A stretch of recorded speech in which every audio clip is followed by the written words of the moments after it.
How to find Clipboard on Android. How's it going, everyone? Welcome back to the Guide Studio, and today's guide video I'll show you how you can turn on and use the Clipboard feature on any Android phone. It's pretty quick and easy, so let's jump right into the video, guys.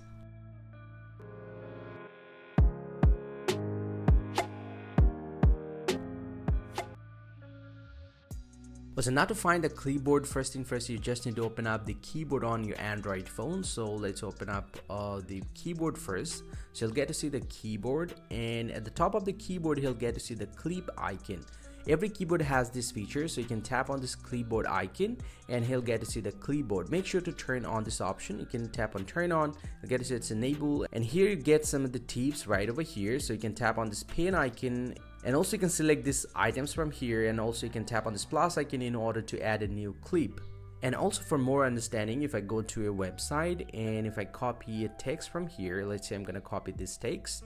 So I'm gonna copy this one and I'm gonna copy, and I'm gonna open up the keyboard again, and he'll get to see it's showing the Clipboard icon. If I tap on this button, it will be pasted. But if I go to the Clipboard once again from the keyboard, and he'll get to see the recent text that I have copied from there. You actually can see this one. You can press and hold this one. You can actually delete, pin, or paste right from here. And this is how you can find the Clipboard on any Android phone. Hope you find this very helpful, guys. If you do, please drop a like and subscribe to the channel. See you guys around, and thank you very much for watching.